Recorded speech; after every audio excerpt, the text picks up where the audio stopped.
All right, and we are recording. And welcome to this is March, the end of March for the Wisconsin Photography Zoom call. And joining us today is Ruth Hauge, right? And you're still muted, by the way, Ruthie. And so Ruthie is working for the Cap Times now as a multimedia coordinator, and she's had a number of interesting photos over the last. How long have you been working there now? I've been there 2 years. I started right at the Two start of the years. pandemic. Okay. Oh, And Pete Souza actually suggested that we contact you, and he's been paying attention to your work. So um, that seemed like a good plan. We haven't had anybody from the Madison area here for a while. I think Steve Apps might have been the last one. I don't remember, but mhm. um, anyway, so she is joining us today, and she's going to tell us a little bit about her background, how she got started in photography, and how she ended up in Madison, and then we'll check out some of her work. So I will turn the screen over to you. Make you the host again. And there you go. It's Okay, all yours. thanks. Well, hello, I am Ruthie Hauge. I'm the photo director at the Cap Times. I've been there 2 years, like I said. And before that, I was running my own photography business. And before that, I was at Sun Times Media covering 63-ish towns all around the Chicago area as a photojournalist. So I've been doing this. Well, I started photography in high school, and then I went to MIAD, Milwaukee Institute of Art and Design, and majored in photography, minored in drawing, and was inspired there during my junior year by a presentation from Brenda Fitzsimons, who is the current photo editor at the Irish Times in Dublin. And so kind of had a jaw-dropping moment of, wow, these photos are amazing and this is what I want to do.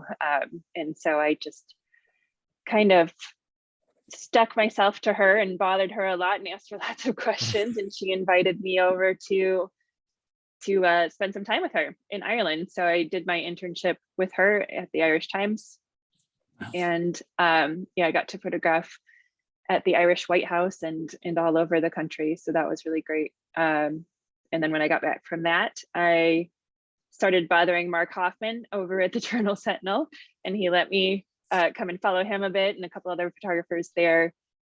And I started freelancing from there. So I've been at it for, well, let's see, I graduated my ed in 2005. So pretty much started right after that. Awesome. That's Yeah. how was photojournalism over there versus here? It felt pretty much the same, to be honest. I mean, the access is a bit different. Like we just walked right into the White House, and actually she was, if I recall that location correctly, I think she was trying to teach me how to drive stick shift, like right in the circle driveway of the White House, which was no big deal. So yeah, it's quite a bit more laid back in terms of access, but it's a very interesting culture to photograph. And I wish that I was shooting digital then, because I have everything on negatives in a box downstairs that I haven't looked at for a long time. Yeah. Were you mostly in Dublin then, or did you make it around the country? I made it around the country a bit. She's based about 45 minutes west of Dublin, her home, and then the office is in Dublin, but we only were at the office a couple times. She kind of covers the whole country, but most of the things were in Dublin. And then the year before that, I did a study abroad program on the other side of Ireland at the Ballyvaughan School of Art. Where was that? That is just across the bay from Galway. Okay, cool. So I spent a month in Ireland in the winter from the end of January to the end of February, and it got snowed in at the highest pub or highest bed and breakfast basically in Ireland. It was built by a woman. It was just the highest pub was just up the road from there. So it worked out really well. But yeah, it was an amazing place. But I only saw the sun for one day. But it's still worth it. Yeah. Beautiful place. It is.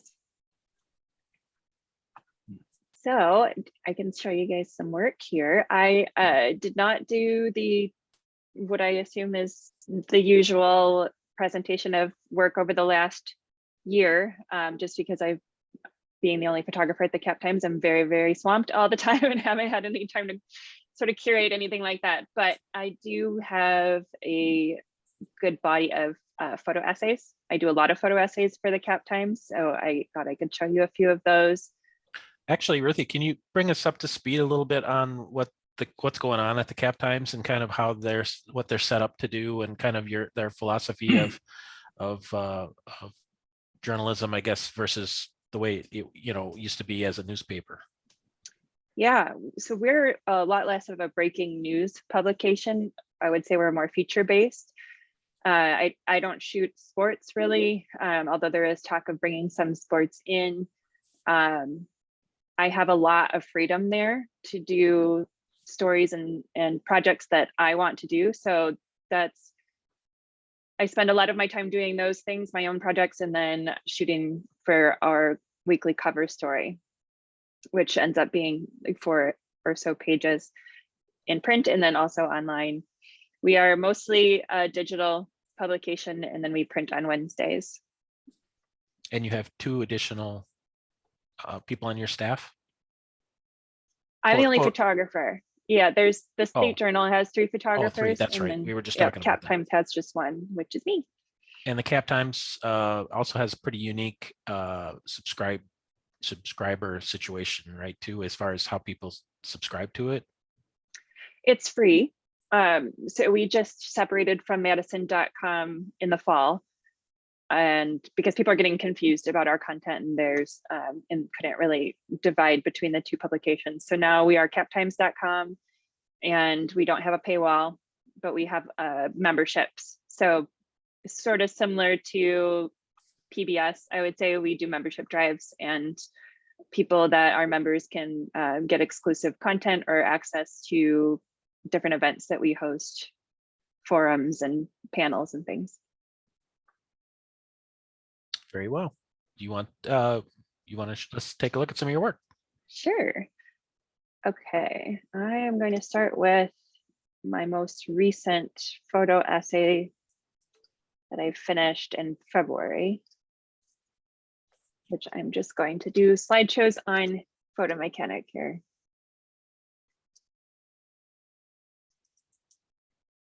Perfect. I hope you guys like drag queens. That's kind of what this whole group is based on. Hey. This is a photo essay I did on 2 of Wisconsin's youngest drag queens. And they are, in this picture, 15. This is Andy with an I. And the other one is 15, and they both one of them just turned 16, another one is about to turn 16. So they are full-time students, just like any teenager. And then this is their night and weekend life of dressing in drag. So this picture is 3 generations of drag queens.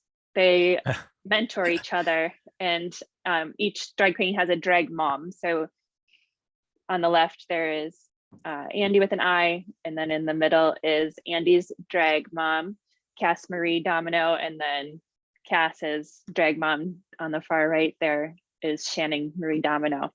So they all take the same last name, similar to a regular family. So all of them have the drag last name of Domino. I think we've all done the 3 generations thing. I think this is a new twist on it, though. Yeah. So Andy at this show was the only young one. This was Cass Marie's 50th birthday show.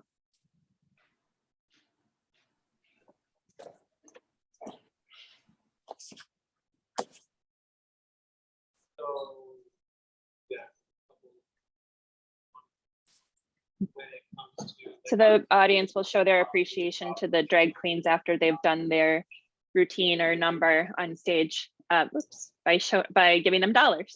So it's basically lip singing on stage. They put on a song or a mashup of songs and do a dance routine, and then go around to the audience and collect their dollars. So as the night goes on, the backstage area just has mountains of dollars everywhere.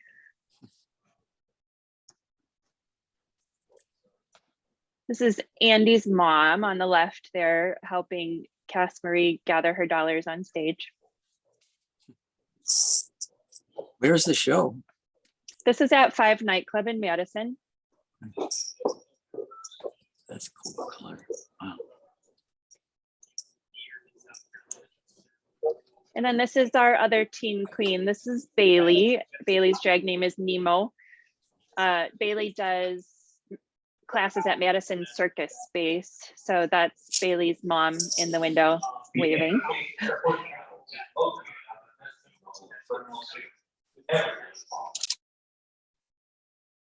There's Pete. Oops, sorry. This is Andy roller skating with friends. And Andy lives in Watertown.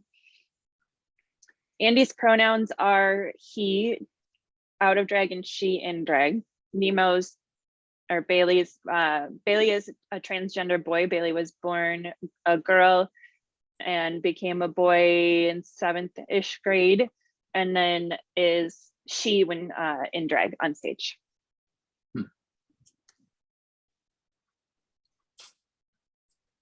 This is Andy's best friend, Chelsea. They do everything together. They're joined at the hip.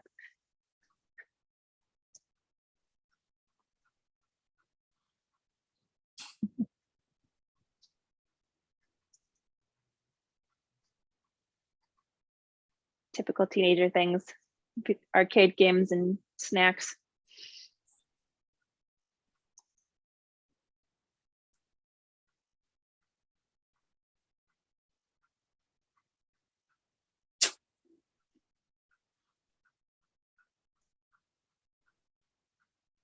The barista in town knows them and their order by heart. They each have 2 iced coffees in their hands. When asked where Andy puts his money from his drag shows, he said mostly towards coffee.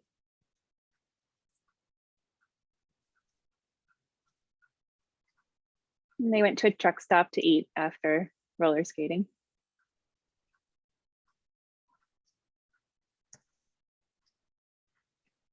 And of course, paid for the meal in dollar bills.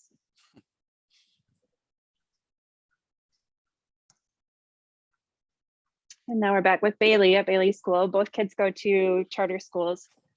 Bailey lives in Middleton.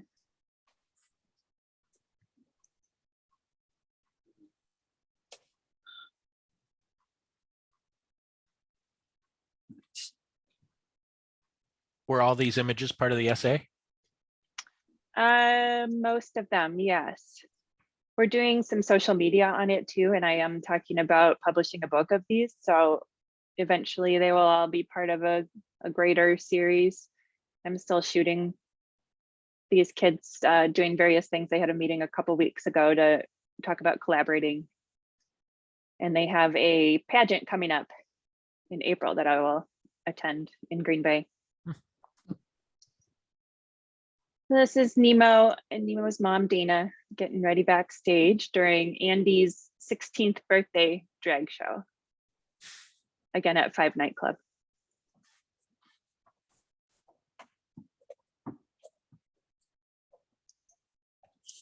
It takes them hours to put on makeup. Andy said it can take 4 to 7 hours.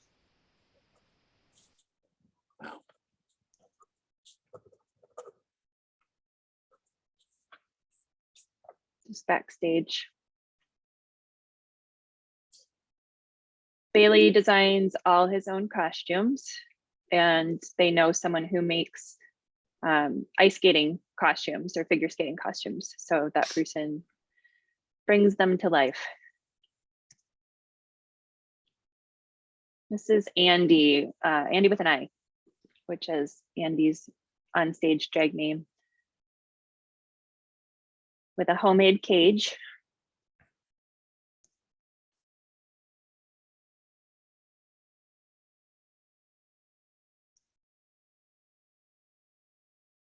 It's Andy's mom taking video. Stack of dollar bills on around the table, ready to hand out. Backstage, this is Andy with an eye coming off and Nemo getting ready to go on stage.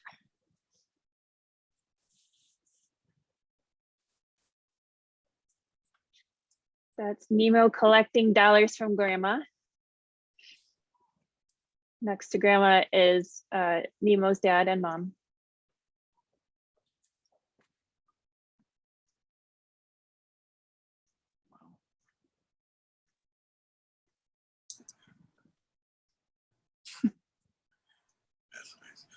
Can I ask a question? Yeah. Are they renting out the halls for the shows so family are only are and friends are invited, or is it open to the public? How's that? It is open to, it's open to the public, and they are allowed to be there with a parent. So yeah, underagers can be there as long as the parent is present. Nemo and Dana, Nemo's mom, are working to make drag more family friendly in the Madison area. So they've been trying to connect with venues and make things more age appropriate, because they feel like they're kind of invading the space of the older queens, and they don't want to make them feel uncomfortable. So they tend to leave right after their set is done, so that the older queens can do less or more risque performances, I guess. Less appropriate for teens and kids. Ruthie, how did you make the connection with Andy and his family?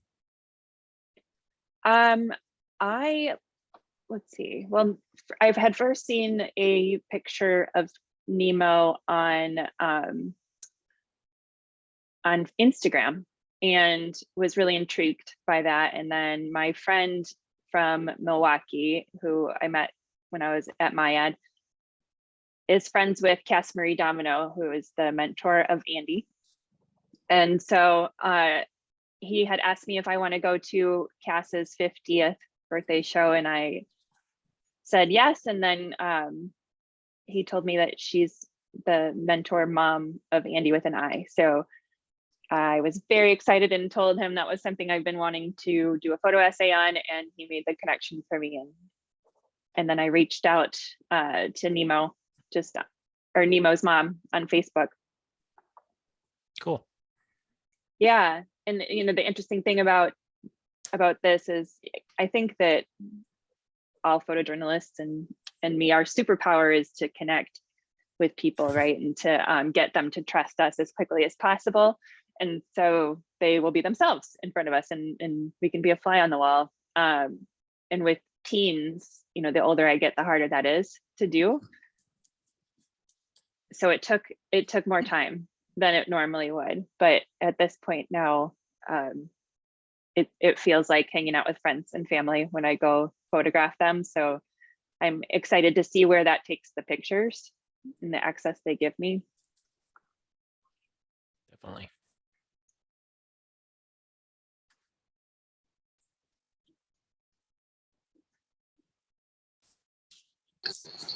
Did you work on a story with this, or did a reporter work on this with you, or did you write the story too? I didn't write the story, no. I did the week before we were planning to have our deadline. I did ask a reporter and an editor to jump in and do an interview with them to have some kind of an intro paragraph explaining everything. But I just write kind of beefy captions a lot of the times to explain what's going on along the storyline. And you may get to this, but is there any kind of like a video component to this or anything, or? There's not right now. No, I don't do a lot of video. Our social media team has plans to post some video of their performances, which we got from the moms, but I did not take the video.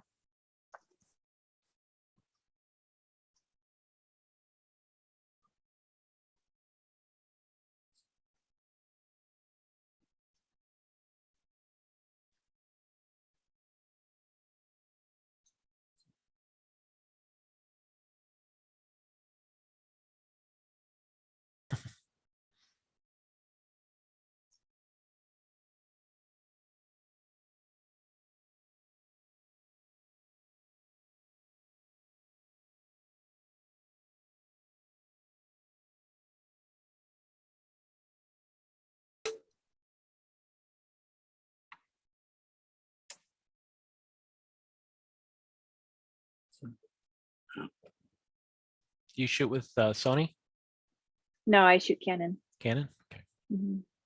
Hey, Ruthie, can you talk about the development of your style? I mean, I just love it, but it's so strong and specific with your depth of field. You know, it kind of gives it a feel of a window into someone else's space, you know, that you have like a lot of foreground out of focus and then sharpen the background back and forth. So it's obviously quite deliberate. So how did you develop that, and how do you think about that when you're on a shoot? I just try to pay attention to everything that's in my frame that could add to the story or just or distract from the story, and choose my depth of field and my focus points based on that. If I think that it's important to include, then I will up my aperture and make that a bit sharper. You know, sometimes that's not possible when it's really dark, obviously, and you just have to open everything up as much as possible. But and most of the time I'm trying not to distract from my subject by including too much, if that makes sense.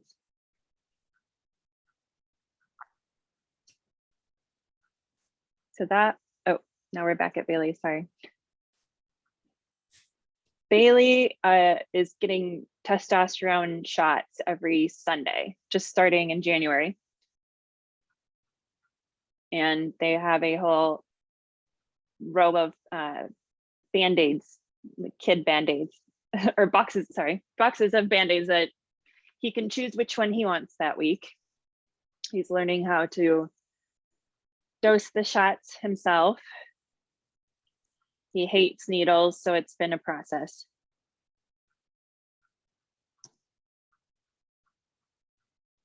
The goal, Dana said, is for Bailey to give himself his own shots, but right now mom's doing it.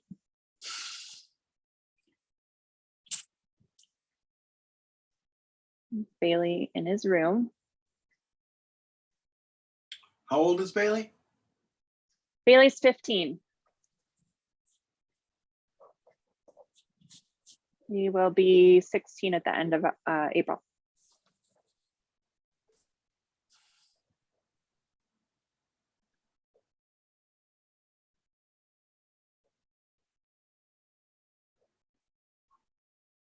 So this is Bailey's good friend. They're working on a puzzle.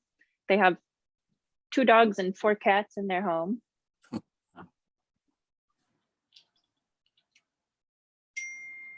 Bowling with the family.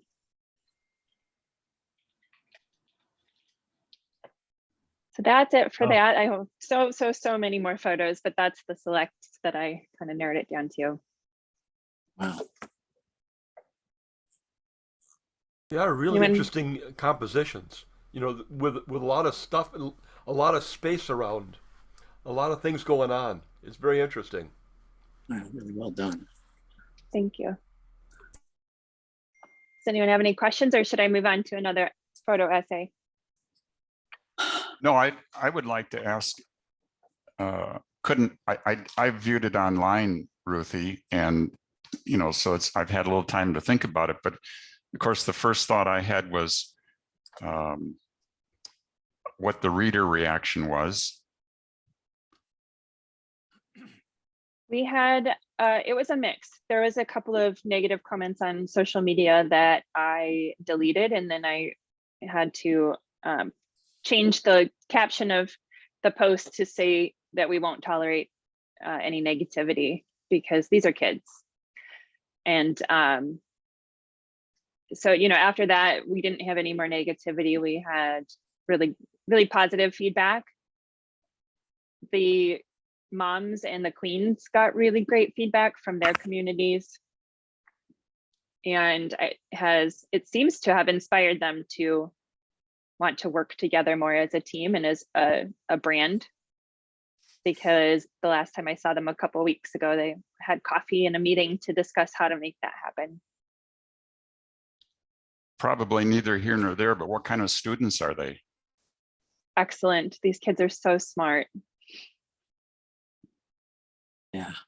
So well, I couldn't help also to wonder, you know, among the editors at the Cap Times, were there any photos that, I thought it was a pretty sanitized or a pretty nice, I thought it was an excellent selection that I saw online. Mhm. But I'm curious, did you have discussions about some of the photos? Well, I had Lindsay Christians, who was my editor on this one, and our designer, Brandon Rago, over at my house to look at all of these on my big dual screens and try to help me tell the story the best, because I had so many images and I didn't want to overload the readers with too much information or too many photos. So they did help me narrow it down a bit, but for the most part, I'm kind of a lone wolf just because we are such a skeleton staff, I think. So it's usually just kind of up to me and what I want to portray. And Ruthie, Joe, at Roger Turner's retirement party was throwing our daughter Julia, who was about 1 at the time, maybe 2. Joe's flying her over his head and stuff, things I'd never done with her. And she's also trans now, as a boy now. And at 16, wanted to do testosterone at university hospitals, and they wouldn't let her. It was one of the most depressing days of her life at the time. It was really hard. But she's 24 now. He's 24 now. I still screw up my pronouns. It's, you know, for 18, 16 years, he was a girl. So, but it's a real challenge for them. It's so hard. I mean, they put up with so much at school and other bullying, and especially if he's in Watertown, what's it like there? I mean, do they have any issues there? Both of their schools are safe spaces. They're both at charter schools that are a lot more accepting. And I didn't get to go to Andy's school because they didn't want me there disrupting classes, but I got to go to Bailey's school. And as I was collecting names for captions, I would say more than half of the students go by they, them pronouns, or just any pronouns. So it's, you know, it's definitely a supportive community, other kids who understand. So I think they're very lucky to have that, but you know, they do have a hard time out in the real world, especially Andy in Watertown. And Andy was saying that he's scared sometimes to go do drag shows in other small towns in Wisconsin. Not sure how he'll be received. And that's where Cass Marie has come in as a good mentor, that she's been taking Andy under her wing and sort of protecting him a little bit and teaching him the ways, and it's been okay. Hey Ruthie, no. this is Oh, go ahead. this is Pete. I'm at O'Hare, so sorry if the background noise is kind of loud. That's okay. I just wanted to make a comment that kudos to you. You did a great job with this, and especially, I gravitate towards the behind the scenes images more than the performance itself. I think you've done a great job. I would also, the other thing, I was thinking, like, I need some tips on how to process my images, because you do such a great job of processing your images. I am not that good at as you are. And the last thing I'd say is, as you continue to work on this story, I would encourage you to show community reaction. I think that's an important part of the story as you go forward.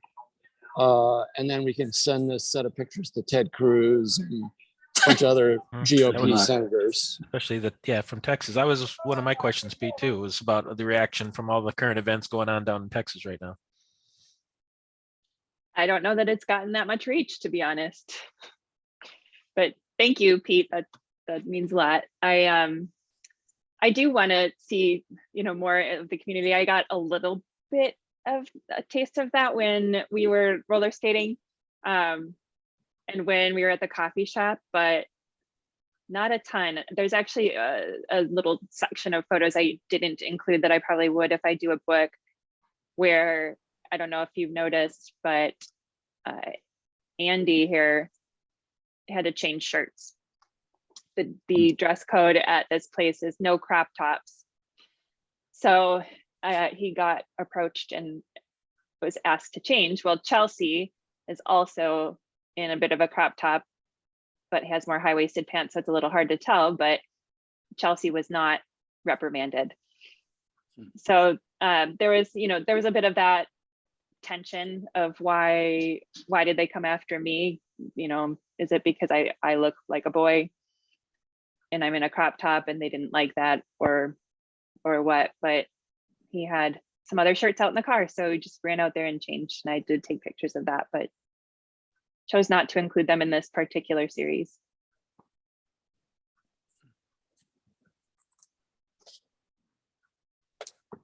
Okay, you want to move on to the next one? Sure. That was great. Thank you. Thanks. I'm just going in order here. Oh, Joe, Joe, your you're- sound is off. Yeah, thank you. Hey, Ruthie, I just wanted to say, to me, as a parent and grandparent and a guy, I so valued the multi-generational thing, and particularly the dads who were involved. And I mean, to me, those pictures were, well, it just helped. It helped me a lot to understand your story. So thank you. Thank you. Okay, this photo essay is from October. Let me start the slideshow here.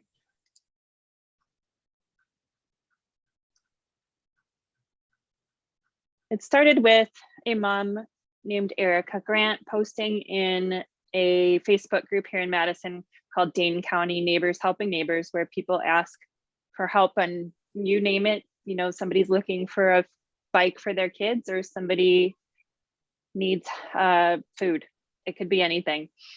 So Erica is homeless and has 3 teens.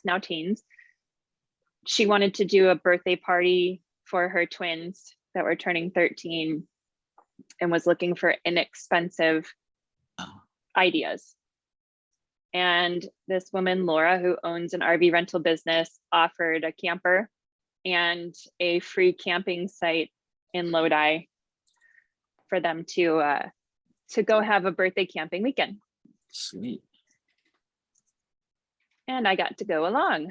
So this is the day they picked up the camper. This is Laura, who owns the RV, decorating to surprise them before they arrive. What percentage of your ideas are coming from social media? Ooh, good question. Both of these, right? Both of these ones are, it's a mix. I mean, the other 2 that I have aren't from social media inspiration. The one I'm working on right now, which is a history of State Street, Madison, is not a social media based one. So I don't know, my ideas come from all over the place. I spend a lot of time talking to people when I'm out on assignments. I talk to random folks on the street.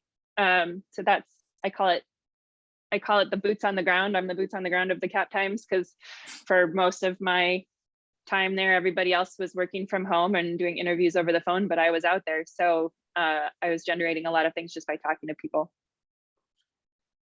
Have you managed to stay healthy, not get COVID? I have. I'm knock on wood, but I think I have the good blood type that doesn't get it as much, or I don't know. Maybe I'm one of the rare ones who had some childhood coronavirus or That's something, weird. but yeah. So anyway, here is Erica on the right, Erica's best friend Jessica in the middle, who's also homeless. And this is one of the teens celebrating her birthday here on the left, and they're all checking out the camper for the first time.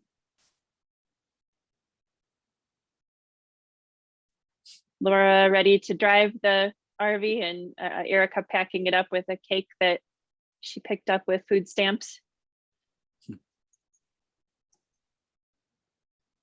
This is the other twin birthday boy loading up. They each got their own cake. They packed everything in a blanket.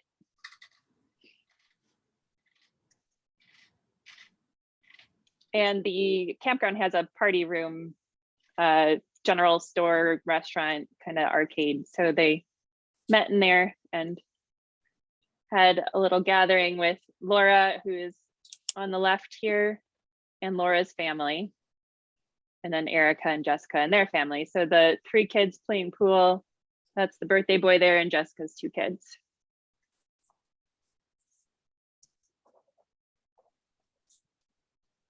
Laura also got them a cake as a surprise. They're 3 cakes.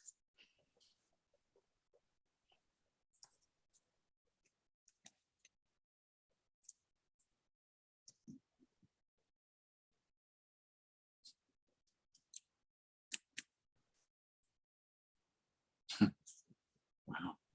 Like a giant pillow the kids can bounce on right next to the lake.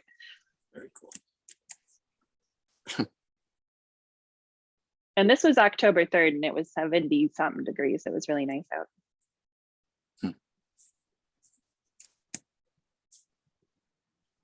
They are just swimming in their clothes.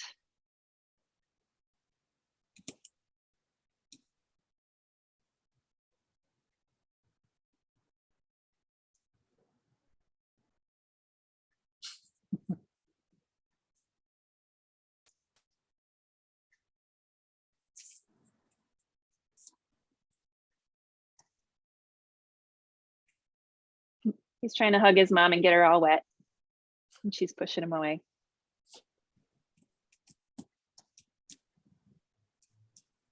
Some underpants drying on the hood.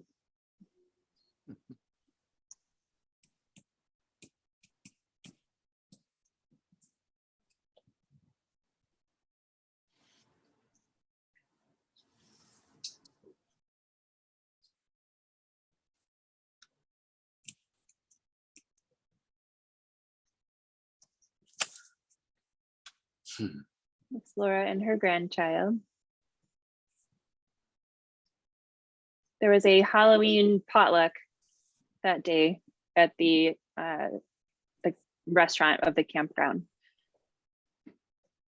So this was a real treat for them. They normally eat either what they can get with food stamps or what is provided for them at the Salvation Army homeless shelter.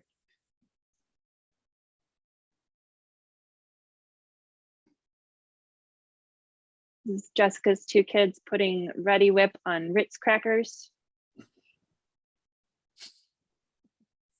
and then fighting over it.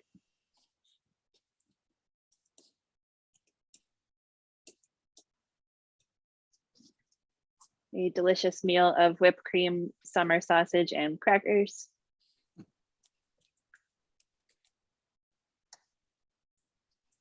And that's it for that one. That was really cool. That's such a, it's really such an insignificant, and I don't mean this in a bad way, but this is just such, I mean, these types of things happen every day, all the time. And you were able to just sort of come across this event that was happening and turn it into a whole essay, which was really cool. Yeah, that's my favorite thing about this job that I have is there's so much freedom to just find an idea and then do what I want with it.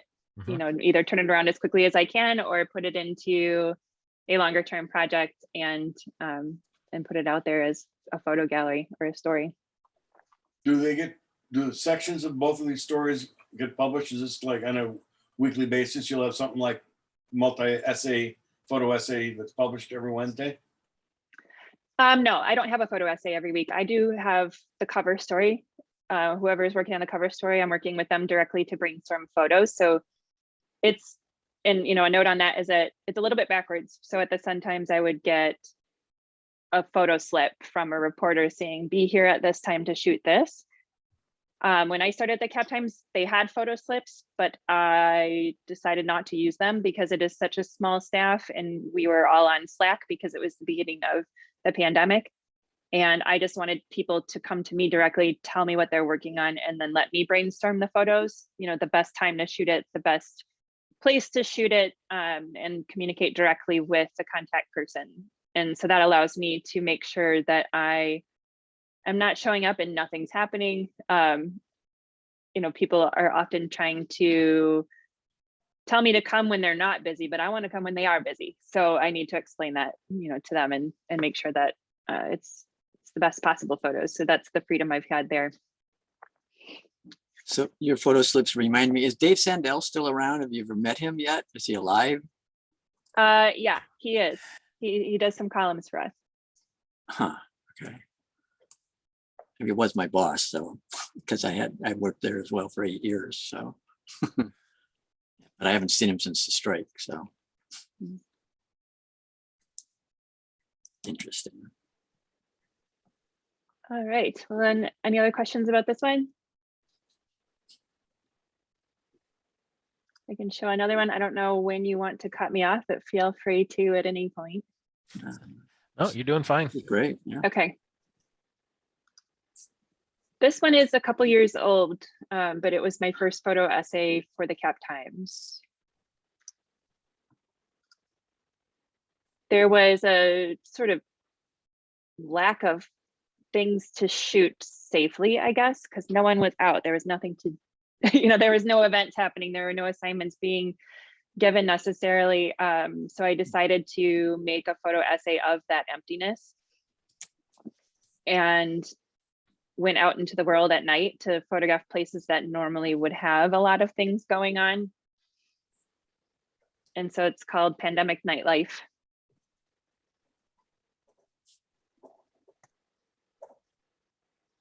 This is the Sylvie, which normally has huge lines of people waiting to get into concerts.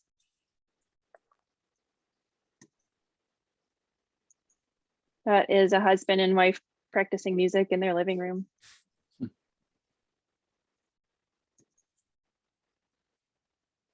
This is the Ideal Bar.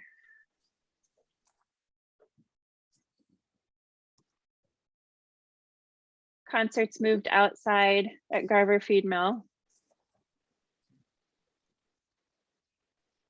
This was part of their drive-through art exhibition. They had artists put up their work in the windows of Garver, and then people would drive around in a circle and look at the art through the windows, which was also that first one I showed with the neon was part of that.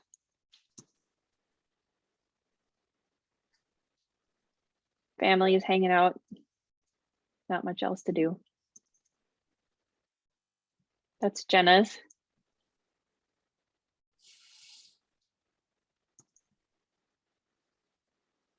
Somebody out for a walk at a library.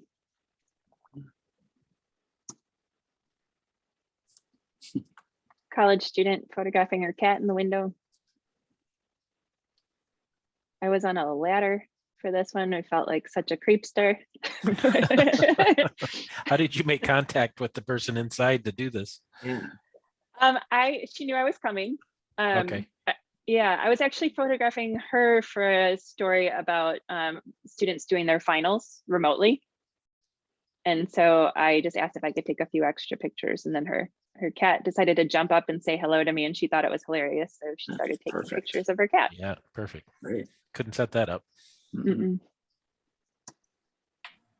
I was doing a lot of photographing through windows at this point because we just didn't know what was safe and what wasn't.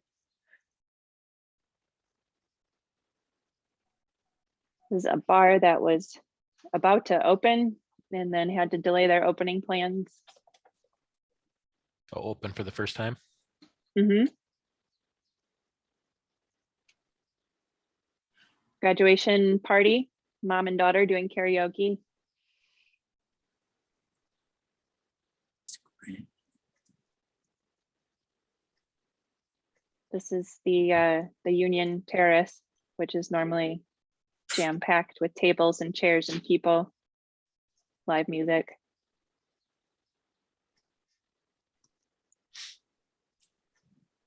Takeout windows at restaurants.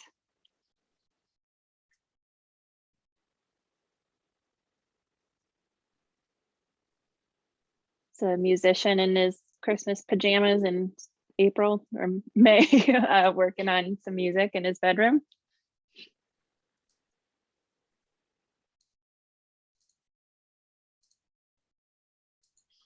Barrymore Theater.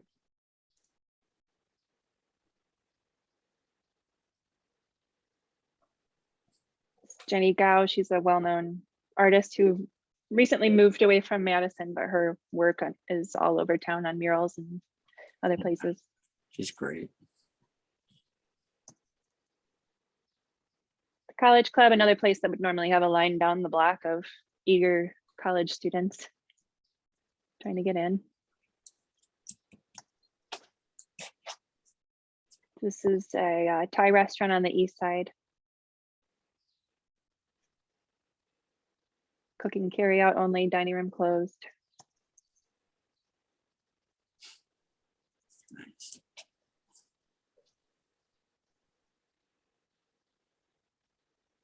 This is another restaurant downtown. They're waiting for a carry out order.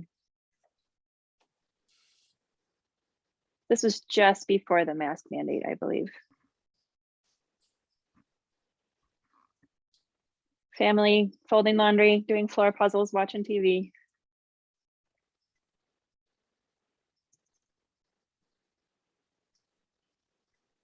Normally bustling area with multiple bars and restaurants, just kind of dead.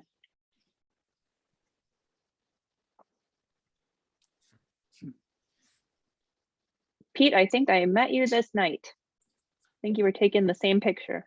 He Is actually he had to still take there? off. No, Oh, yeah, did he? he Oh, okay. literally had to take off. Okay. He'd appreciate that for sure. He's Yeah. gonna watch the replay though, he said. Okay.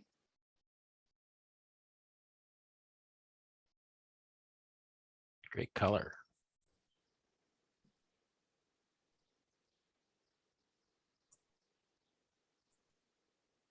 Family bonfire in the backyard. Is that Christy? Yeah. That shot. Okay.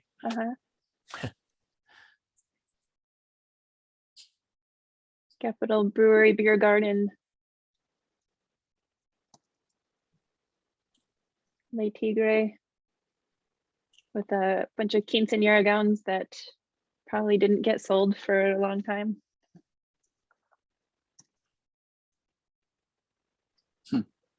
Nice. That's great with that light on in the Yeah, office. I've seen that type of shot a lot before, but I've Yeah. never seen it with that light on. Exactly. That's Yeah, sets it people were apart. gone. So I think just one person was working or left their light on. Cool. This is great too.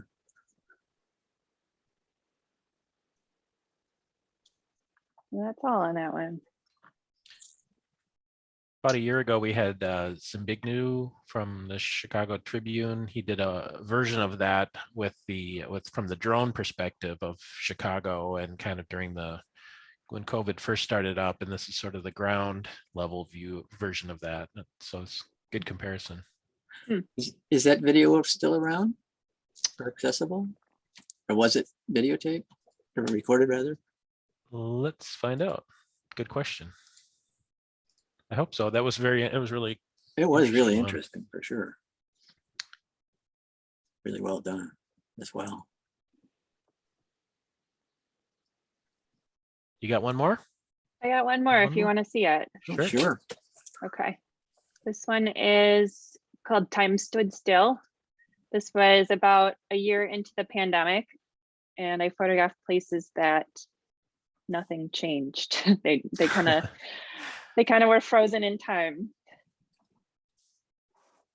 So the movie posters from March 2020 were still hanging up at the closed movie theater a year later. Some fallen down.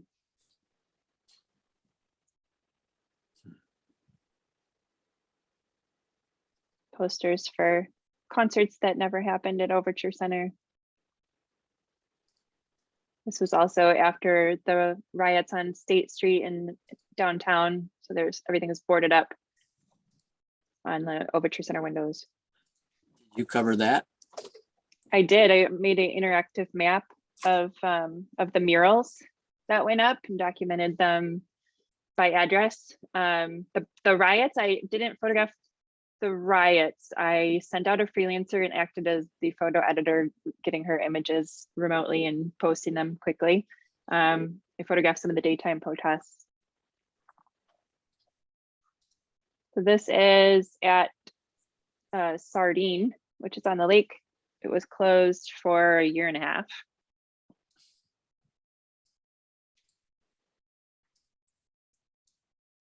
with the table still set. Was that a drone shot or? Nope. That's the old fashioned way, huh? Yeah, a Hail Mary.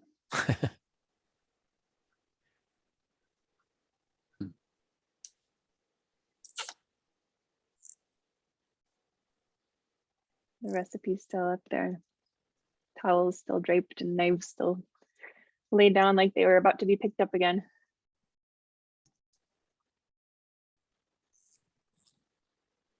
Still a tip in the jar. Hmm. A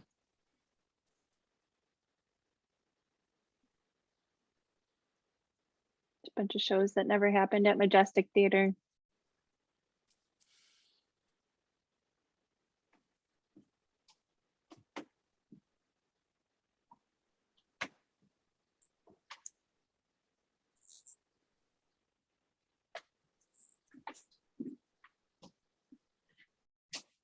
It was at the Madison Children's Museum, which was closed up until this past October.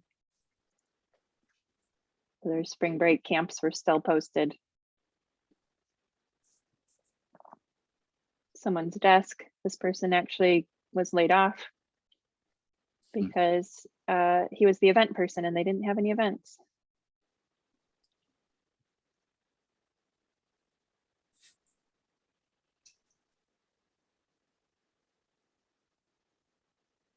It's the break room.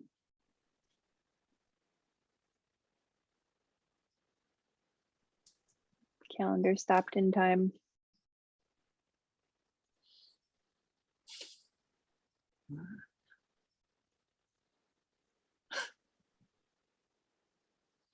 Still looks like a kid just got done playing there.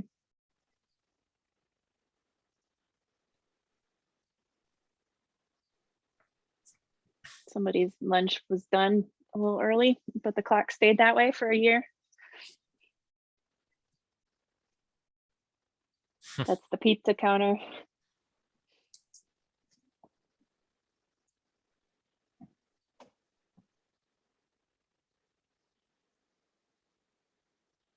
Now we're in a school. This was the after school program. Friday, March 13th. And that was the last day of school for a year.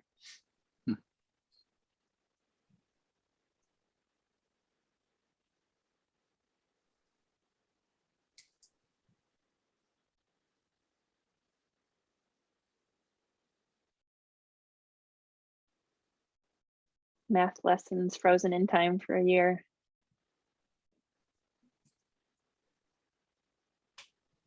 Art projects that the kids made in 2020.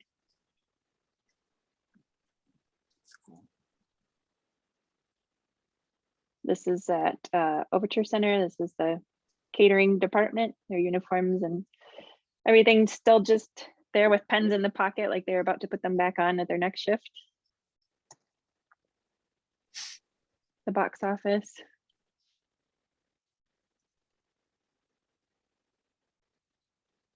Kids in the Rotunda, which just came back about a month ago.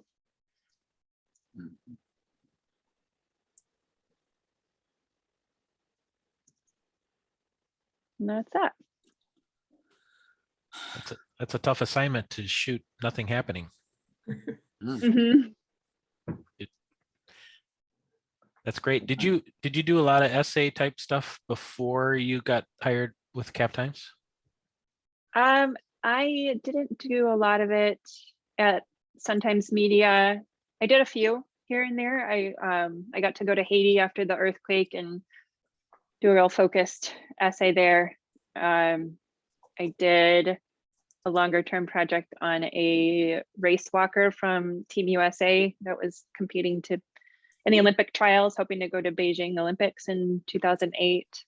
And I actually got to go with her to Oregon to do that was a multimedia video and still series, and she was writing a blog for us. But other than that, no, it was mostly just assignments from reporters. Did it take a while to kind of get used to shooting, I guess, in an essay, knowing that you're going to use, 10, 15 photos versus 2, do you kind of have to adjust the way you covered an event? No, actually, because I went to art school and we would have all of our projects were we were encouraged to be really thoughtful about what we were trying to say. So I think I've always shot that way. Just very intentional in storytelling. So for me, it's just kind of a natural way to shoot.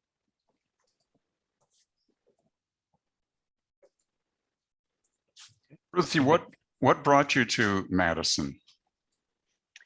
Just the awesomeness of Madison. we were ready to get out of Illinois. I met my husband when we lived in Chicago and I was in Oak Park. He was in Chicago, I was in Oak Park.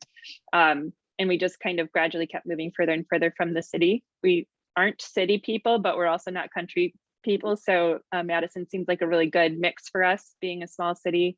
We're both pretty outdoorsy and wanted to be able to bike and hike and kayak and rock climb and do all these things a lot easier than you can in the Chicago area.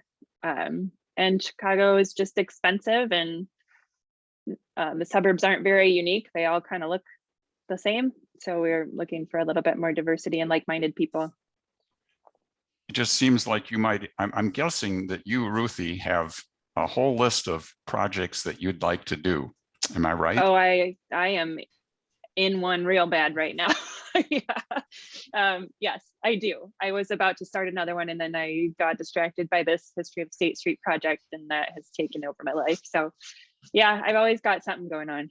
But I mean, are you almost in a position where you can do whatever you want?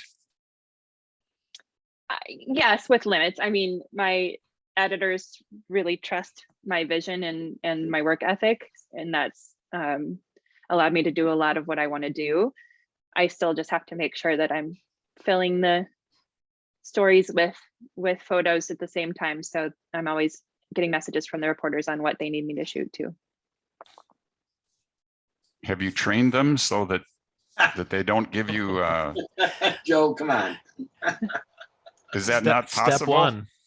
Well, I kind of have. I mean, we operate a little bit differently, so it's a lot of communication, which is great. You know, they tell me what their vision is for their story, who they're interviewing, and I talk to them about how I think we can best make art for that. How often do you drop into the newspaper office? Well, we just went back again to in-person weekly news meetings on Thursday mornings. That's about it. I don't really have a good setup there. I've been working at home, so I've got dual 27-inch iMac screens here and an 11 terabyte hard drive, and it's just doesn't make sense to go work on a single screen hooked up to a laptop at the office when I've got everything set up here. Are your reporters shooting a lot of their own stuff for smaller assignments? Not a lot. I prioritize things that I think need better photos. And then if I am already shooting something like that and they need me at that time to shoot, let's say like a Q&A portrait headshot, or just a simple photo of a building or something like that, then I did get a reporter camera when I first started there for them to use, and I trained them on how to use it. But they still send me their photos to judge them, process them, and get them ready for print and online.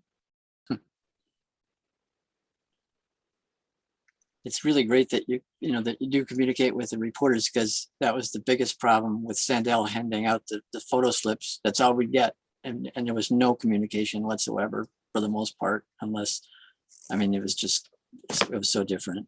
It's really great that you get to work that way. Yeah, So it's much better. necessary. I have to be extremely efficient with my time because I'm the only one. So I bet. every minute counts, and it allows me to not drive back and forth to the same side of town 3 times in one day, or or show up and wait around for things to happen, which that happens a lot when you're being given photo slips. That's great. Cool. Anything else for Ruthie? From you? Ruthie, you have 2 kids, am I right? Or I am do. wrong? Okay. Yeah, they are home right now. Spring break starts today. I saw one in the background. I was going to invite him. Oh, did he pop in? he was peeking around over by the chair, and I was going to invite him over, and he can let him watch up close. But yeah, he's the possible future art kid of this household. Does he have his camera yet? Is that his camera there Oh in the- yeah. on the behind you? No, those are the old ones. People just give me their old cameras, but Mhm. no, he does. Yeah, he took a little photography class remotely over the summer, and they both have good cameras. How old are course. they? One just turned 7 on St. Patrick's Day. The other one is 9. Sweet. Well, they can watch this on YouTube and see what their mom does for a living, I guess, if they don't Oh, already know.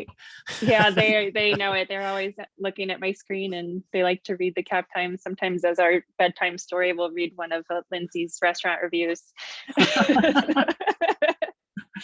That's great. They've grown up in a news household. Yeah. Good. Well, thank you very much for joining us today. It was fun to take a look at.